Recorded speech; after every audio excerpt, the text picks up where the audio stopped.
Hey, Kurt Repenchek with National Parks Traveler. We're in Everglades National Park, and we've been working on this series about invasive species in the park. We're here with Kevin Donmoyer, who is an invasive species specialist at Everglades. And one of the species that they've had issues with, I guess, is the tegu. Yeah, so Argentine black and white tegus were brought to the United States for the pet trade, and one way or another, they got into the wild here in South Florida and started breeding, and originally first detected in Homestead, and now the past few years we've been finding them within Everglades National Park. And so you go out and you set traps, and when the weather gets a little bit warmer, they come out of hibernation, and hopefully they walk into your traps. Yeah, so they are hibernating, or as reptiles, they're brumation. Between October and February, they're basically inactive, and then that's when we put the traps out in February, and we'll have 1 or 2 a week, and now it's starting to be more like, now that it's April, it's more like 10 a day. So we start to see, as we approach summer, more and more lizards. Because they're not active during those potential cold snaps, they're going to be more likely to survive. And the latest models have tegus potentially extending as far north as North Carolina, right, and as far west as Texas. Wow. So it's not necessarily just a Florida problem. And there is a population in Georgia. Tegus are extremely generalistic with what they eat. So they will eat fruits, they'll eat insects, mammals, other reptiles. Our big concern here is eggs. They've been documented eating alligator eggs. We know that they'll eat turtle eggs, bird eggs. We bait the traps with chicken eggs. They do have a nest, and the females will protect that nest. Oh. So even beyond what a turtle would do, Yeah. Which helps their survivability even more, another thing that makes them a particularly good.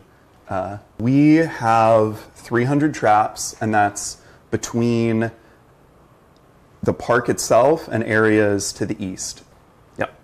All right. Size, your average pet owner could take care of pretty easily, but they have they can get up to 10 pounds. So they become quite large, and they're the size of a small dog. Captive tegus, there's plenty of material on the internet with big tegus walking around people's houses, hanging out with the dogs. I saw a picture of a woman holding it up and kind of kissing its nose. I'm not sure I'd want to do that. Yeah, no. Florida does offer amnesty programs. So if people have animals that they can't take care of anymore, or even animals that have become no longer legal to keep, they can give them up to the state free of charge, no penalties, just to try and prevent that kind of stuff from happening. So we first detected them in 2017. Oh. And then we didn't find, the first time we trapped young, so like hatchlings, was 2020. So we know at least by 2020 they were breeding. So I'm wondering, you've got tegus, you've got Burmese pythons, any monitor lizards, any other reptilian species that are of concern? So we don't have monitors in the park that we're aware of, at least. But we have smaller species of lizards. They're mostly, again, as far as we know, restricted to parking lots. So they're hitching rides on cars, they're in the undercarriage, wherever. They jump on in another parking lot, they jump off at one of our parking lots, and that's Peter's rockagamas, northern curly-tail lizards. Those are both non-native species that you'll find pretty commonly around Florida, especially southern Florida, mostly around where cars are. Do you have a sense yet with the tegus on whether you can reduce the numbers? Or are you still trying to get a feel for what sort of population you might have in the park?